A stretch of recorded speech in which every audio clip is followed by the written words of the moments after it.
Hello, everybody, and welcome to this week's edition of Right Think. And I have a fantastic guest with me this week on this show, and this is Nick Ward, who is the CEO of Gold Bullion Partners. And it's great to have you on the show. How's things going, Nick? Yeah, very, very well. Thank you, David. It's a pleasure to be back on again. I know it's been a little while, but yeah, a lot's changed in the short term, particularly over the last couple of weeks. It's been a crazy market as far as precious metals are concerned. And that's basically because there's been a serious shortage of both gold and silver out there that the public can actually get their hands on. And I think that's going to have major ramifications on the wider market. It's almost like the canary in the coal mine, if you like. But I know you mentioned it to me as well, David. You probably noticed that the prices have been pretty wild lately. Right. Especially the big dips that we've seen in the last couple of weeks. But here's the thing. A lot of people cannot get hold of it, even when the price of it is being brought down so much. I mean, 6% in a week. So there's a ton of manipulation that's going on in the market. And that's thanks to government shutdowns and regulatory issues. The data that we rely on to understand these markets has become almost unusable. You can't use it at all. It's not accurate. So major markets like the LBMA, London Bullion Market Association here in London, the COMEX in the US, and even the Raw Mint who produce the coins, but they're pretty much out of metals. I've seen on their site that, some of them are out of stock. So yeah, that seems to be true. Like for anyone who wants to get gold or silver, they can't get it. No, they're trying to buy particularly gold sovereigns and silver Britannias, and there's just nothing there.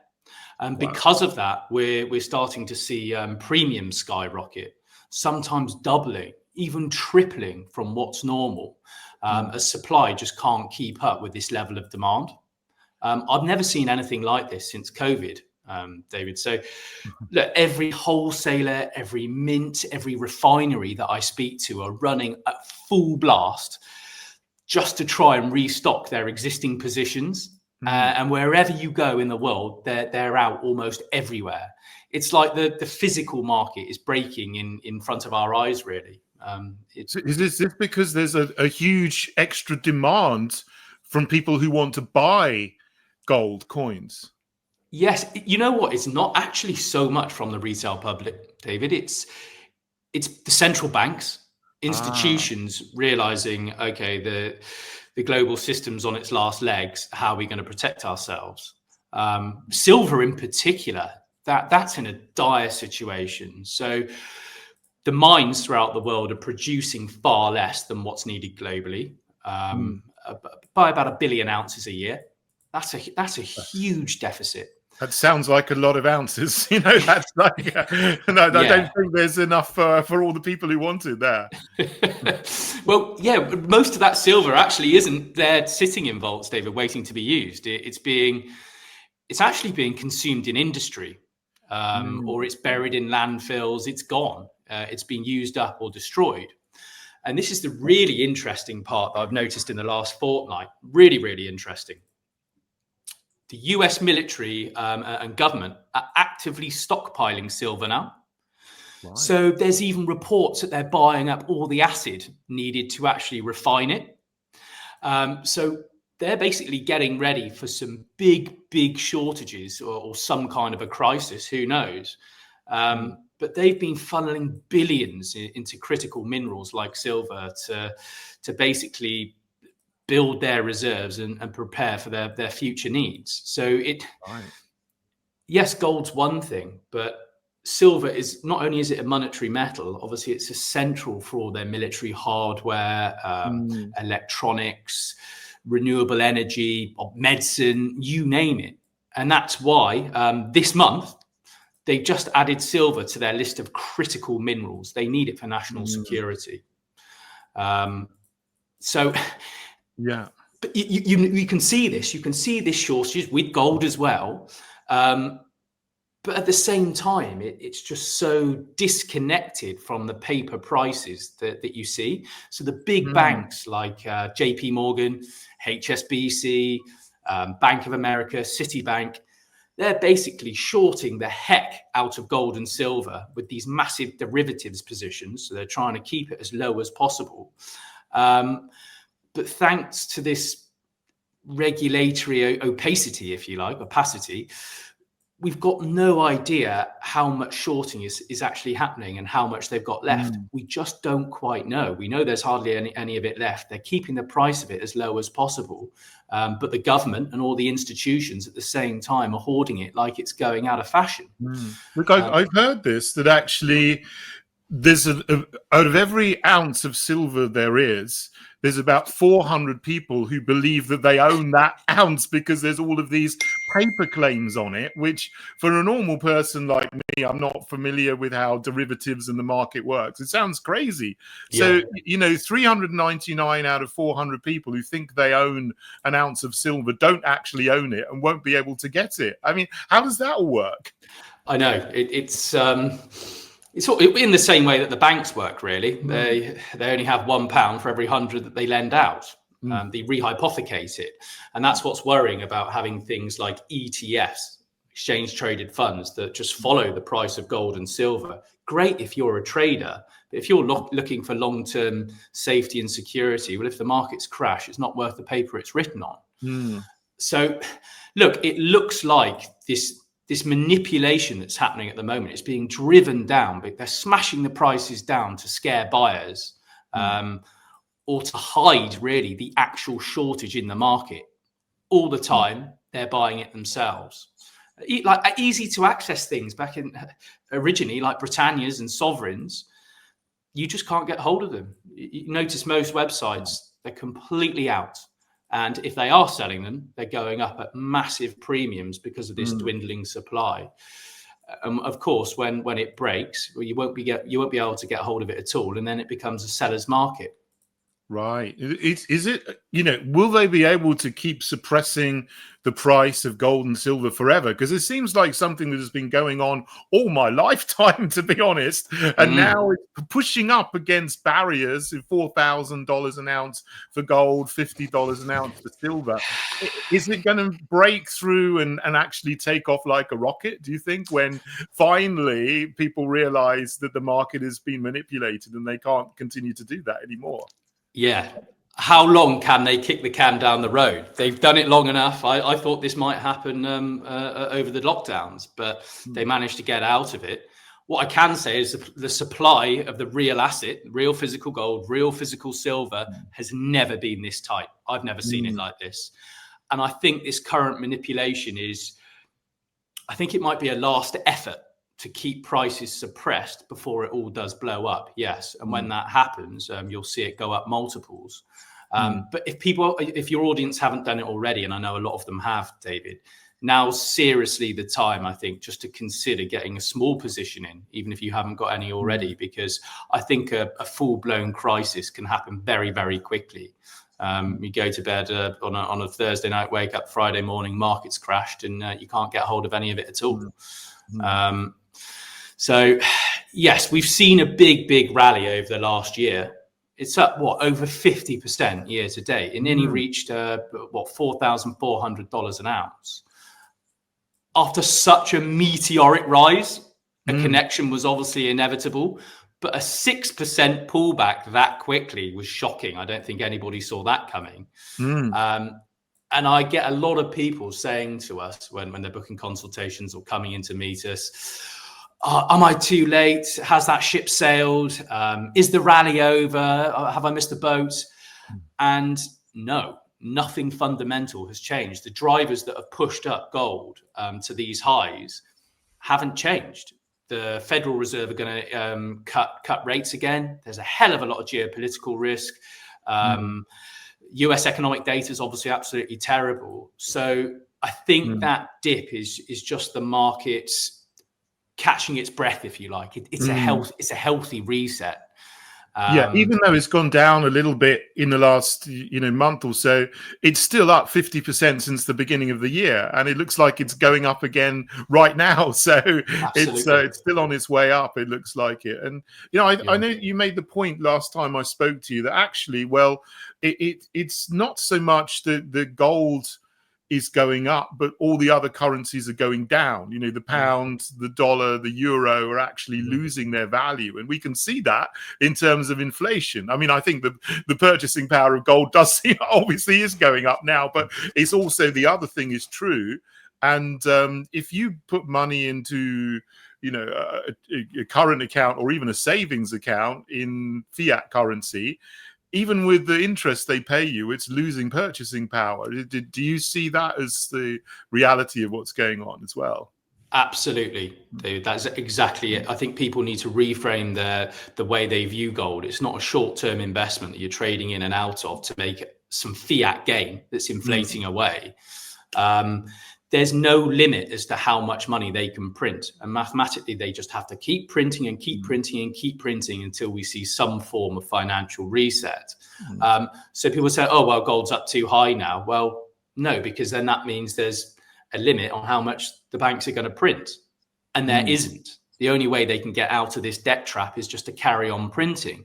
And you're right. People will keep their money in an ISA, maybe get 4% on it or their current account. And obviously with the new budget coming up, it's looking likely that cash ISAs are going to be smashed as well. The real inflation rate's probably closer to 18%. If you look at the way the CPI used to be calculated in the 80s before the government started massively interfering with everything that goes in there. So yeah, in 5 years' time, if you hadn't taken any action at all, the cash in terms of what it can buy is going to be worth less than half. And I think every normal person can see that actually the real inflation rate is far, far higher than what they tell us. It's just a deception to say, oh, inflation's 3 or 4%. I mean, you just have to look at the price of like your basic groceries in the shop, which have like gone up, 50% at least since 2020. Exactly that. Can of beans, it's crazy prices. And even with this pullback, David, we got smashed down by the banks, but then it went right back to $4,100 an ounce. So that's a sign of strength, not weakness. It's a sign that inflation is still extremely bad and it's going to get worse. It indicates this deep structural rot in the system. And obviously the central banks are buying it because they know the game's up. So they know. I mean, do some of them think that we're actually going to be like the Weimar Republic with hyperinflation? I mean, we're not yet. No. And the pound, the dollar, the euros, they still have some value. That the value's gone down. But if they go crazy and they talk about helicopter money, President Trump has just said, "Oh, I'm going to give £2,000 to every person in America because of the money we've got off our tariffs." It just sounds completely ridiculous. But if he does that and just keeps on printing money, I mean, the US debt is now $38 trillion, and it's going up by about 3 or 4 trillion a year. In the UK, the debt is £3 trillion nearly, and that's going up by 150 billion every year. I mean, these are figures that are just nonsensical, and they continue to devalue the pound, and we could end up in hyperinflation if we're not careful. Do you see that as a possibility coming up? Yeah, not in the short term, David, but absolutely it is a possibility. I really do. You look at our debt, it's growing monumentally. Every individual in the UK is now in about £180,000 worth of debt. Right. It's absolutely insane. So now the whole conversation is talking, it seems to be moving towards a revaluation of some kind. And I don't think that the US is about to do it tomorrow. We're not going to end up with hyperinflation tomorrow. But the Federal Reserve, actually, of all institutions, has suddenly started talking about it again. So that's caught everyone's attention in the market because the Fed doesn't just casually raise old monetary ideas for fun. They're very intentional with what they put into the public domain, if you like. So a few weeks ago now, they published a piece, David, looking at how different countries, so places like Italy, Lebanon, South Africa, how they've used reserve revaluations, when they are under serious financial strain. And what was really interesting, what was remarkable, is the tone of the piece. It wasn't dramatic. It wasn't warning people. It wasn't recommending anything. It was just really clinical, really calm, almost like they were saying, look, here's how this tool works, just in case anyone needs to know, basically. And what stood out to me wasn't that they said, well, it's not what they said, it's what they didn't say. They didn't tell the US government to do it. They also didn't say it would be a bad idea. They simply laid out the mechanics of it. And when central bankers speak like that, that's usually the first sign that an idea has moved out of the realm of total impossibility and into the realm of, well, look, okay, maybe under the right circumstances, we might do it. And that alone, David, is worth paying attention to. It's shocking. I just did not expect that at all. So a revaluation of the value of fiat currencies, you mean in terms of what they're worth in as an ounce of gold? Is that sort of what they're thinking about? Yeah, exactly that. Just to, I suppose, to explain it as simply as possible, the US owns, well, supposedly owns, that is, 261.5 million ounces of gold. And on the official books, that gold is still valued at £42.22 an ounce. Right. That's a very old valuation. Yeah, since the 1970s. But the real market price of gold today is obviously now above, what, $4,100 again. So that makes that means the true market value of America's gold is more than 90 times what the books say it is, basically. Okay. Yes. And when you work it out, that's over $1 trillion of unrealized value just sat there. So the idea behind this revaluation is pretty straightforward. The US could just say, okay, enough of this $42 nonsense. We're going to update the value of our gold to the real price. And in doing so, we could magically create hundreds of billions or even $1 trillion of accounting gains. Right. No gold moves. No, the golds don't open. Nothing physical changes. It's literally just a line adjustment on a balance sheet. Okay. Well, it seems like perfect sense to do that, and it doesn't seem like very good sense to keep the value of gold at, $42 or whatever it was before. I mean, that seems ridiculous when it's actually now worth over $4,000 an ounce. I mean, so but that will be very, very good for gold. I think everyone would then realize, okay, well, gold. They talk about gold being remonetized, and for decades, people were really kind of bashed gold. They said, oh, it's a barbarous relic, it's from the past. But now I hear all this talk about it being remonetized, and that seems to go along with what you're saying, is that central banks and institutions are buying it up like there's no tomorrow. It's almost like they're racing to get as much as they can because they want to value their currency and base it and back it up by gold in some way. So yeah, look, would it be a good idea for them to do it? I don't think so, because of course the Chinese, the Russians have got a hell of a lot more gold than they have, far more, and it may be more beneficial for them. You don't revalue your gold because you're strong. You do it because you're running out of painless choices, if you like. And that's why historically countries, they only reach for this tool in moments of real stress. And if the US did it, it would just be interpreted as a signal that kind of traditional fiscal solutions and taxation and spending restraint, not that there is anywhere on either side of the pond, but they just aren't enough anymore. And I don't think the Americans have got enough gold in order to do it. So look, they are diagramming it out, they're footnoting it, they're getting the public almost a bit accustomed to it, and they're showing other policymakers exactly how it works.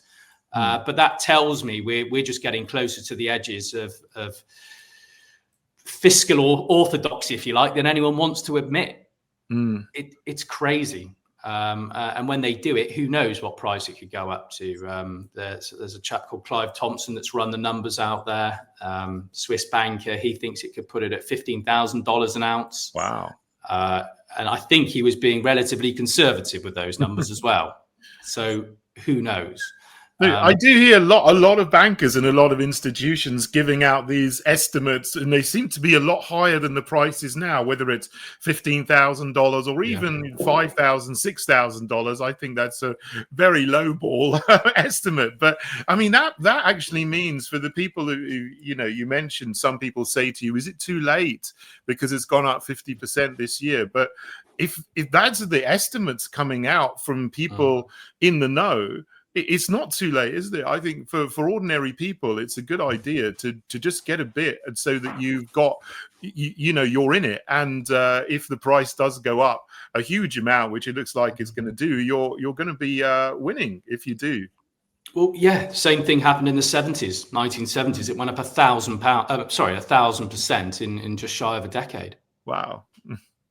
So imagine it going up 50%. Oh, I'm too late now. And then it just carries on going and going and going.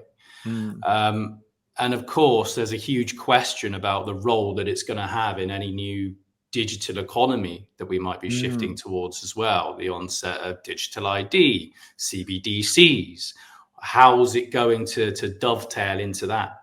Well, it looks like America have already got a solution to that at the moment. Yeah, I mean, I must say I'm against all of that. But on principle, I don't like the idea of digital IDs and CBDCs. But it seems to be happening not from governments. Keir Starmer talks about brick card, which is a bit of a straw man. I don't think there's going to be a brick card. But things are happening in the cryptocurrency sphere of influence, with there's lots of things called tokenization and stable coins, and I'm not an expert on those things, but apparently it seems that gold and other assets can be tokenized, and then people can buy little percentages or proportions of a real asset on the blockchain. I mean, what is that all about? What exists now, and what does that mean for people who are interested in buying gold? And again, you and I both, David, that is a hill I'm going to die on as well. I will not be signing up to any form of digital ID whatsoever. It's a dystopian nightmare. But you're right. Yeah, we're starting to see this major shift towards digitizing and tokenizing everything. Assets, identities, money with a CBDC. There's no end to it. So basically, digital IDs and this tokenization of assets are being used to create a more interconnected, trackable financial system. But the key point is that gold has always been analog. It's something that's outside the reach of governments. And now it's starting to play a crucial role in this transition, which is slightly worrying. So yes, take Tether, for example, and just in case anyone doesn't know what that is out there, it's a stable coin in the US, just backed by the dollar. So the world's biggest stable coin issuer. Dollar peg coins. Now, they're starting to dive really, really deep into gold. They've been acquiring massive amounts of it over the last few months and storing it in Zurich. They're actually buying more than China every month. Wow. So it seems like they're hedging their bets by building a bridge between the digital world and real world assets. And they're positioning themselves as, I suppose, a sort of digital gold standard in the making, if you like.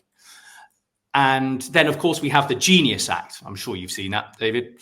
A law recently passed in the US that regulates these stable coins.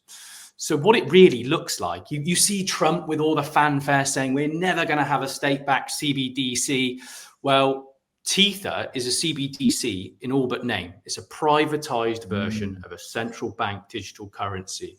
It can be just as manipulated, just as tracked, just as controlled. And I think that's the back door for a surveillance-heavy digital currency system that's coming. So, yes, they're buying a lot of US debt. they're also buying a lot of gold. Now, they're buying just as much US debt as a small country at the moment. Nobody else wants that debt on the open market. They know it's useless. So a lot of people, if you've got a tinfoil hat on, are saying, well, is this just an attempt for the US to get all their debt stuffed into this digital currency? When the time's right and everyone's using it, then, of course, they can revalue it against gold, and the price of it will go through the roof. So to me, it just sounds like there's no point in having this tether. I know it's the third largest cryptocurrency there is if you look on cryptocurrency valuation sites, but it's backed by the US dollar. It's one-to-one with the US dollar. It's just another fiat currency, which is digital. So you're tracked, as you say, in everything you do with it. You can't actually, give someone some cash or buy something anonymously with it, which is, which goes against the whole idea of cryptocurrencies as they were marketed immediately. And exactly. if you want real value, you should go for gold. I think I would I'd take my money out of fiat currency and put it in gold rather than in tether on the blockchain. I think that's a far better idea. Absolutely. But it's funny to see how these digital currencies are using gold as a real world anchor for their digital ecosystem.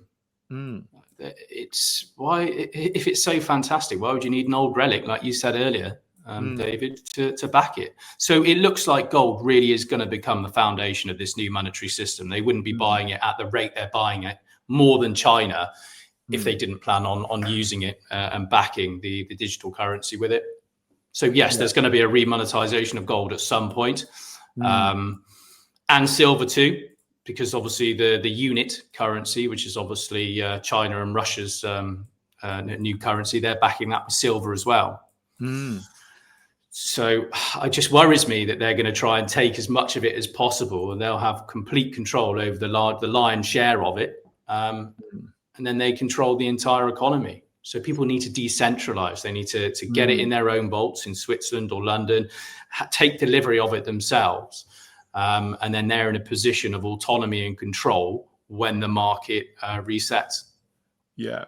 You do a lot of work and you give a lot of information to people about how to buy gold tax-free, because there are tax implications of this as well. And so what can you say about that? I mean, if someone here is thinking of doing it, what is the best way to do it so that the government doesn't get their dirty hands on some of your wealth by inadvertently by you buying something where you could buy something else?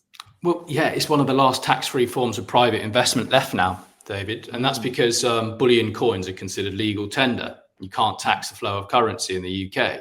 So as such, all the gains that you make are devoid of capital gains tax. Of course, it's also VAT-free gold, but with silver, you can only avoid the VAT if you keep it in Switzerland, in Zurich. But a lot of people are even asking to keep their gold out there now, because this budget on the 26th is on everybody's lips. The amount of people I've got calling up saying, how can I get it offshore? How can I protect it? Is there going to be a wealth grab? There is no bounds as to how far they're going to go in terms of tax rises and wealth grabs. So even if you're not storing it offshore in order to avoid, legally, obviously completely, but even if there's no tax incentive, most people just don't even trust leaving it in the country at the moment. I've seen over 250% increase in the last 3 months of the people actually taking their gold that they've got in their possession or in their vaults and keeping it in Zurich, just because of that geopolitical diversity as well. So yes, it is tax-free, which is a rarity in this day and age, because that's becoming quite a scarce commodity. They're trying to tax everything. Like I think you alluded to this wealth tax that is being discussed and that is being thrown out there as an idea, which I think is horrendous. We've never done this in this country in my lifetime, and that would just drive everyone away from the country. I think it's a horrendous idea. Yep, absolutely. And there's talk of an exit tax as well. So if you actually want to up and leave, and you know what, you've started a business, you've successfully want to get out and go, I don't know, wherever it might be in the world, we're going to tax you on those unrealized gains. How they enforce that, I have no idea. But the mood music that's coming out about this budget it's scaring a lot of people, David, I have to say. There's just so much uncertainty with the economy now. Surely they want to be attracting success rather than pushing it away. But hey, that would seem like common sense. that is common sense, but you're not going to get much common sense from this government, you know. I think everyone's realised that now. But look, you're doing a great job, you know, in what you're doing. Obviously, you're a businessman. You run the Gold Bullion company, the Gold Bullion Partners there. Where can people find out about you if they want to get in touch with you and find out more and maybe even buy gold themselves? Of course. So they can use your link, David, underneath the video here. Yeah. You'll come straight through to one of us. You can give us a call. You can email us as well. You've got Nicholas at goldbullionpartners.co.uk. That's my direct email if you want it.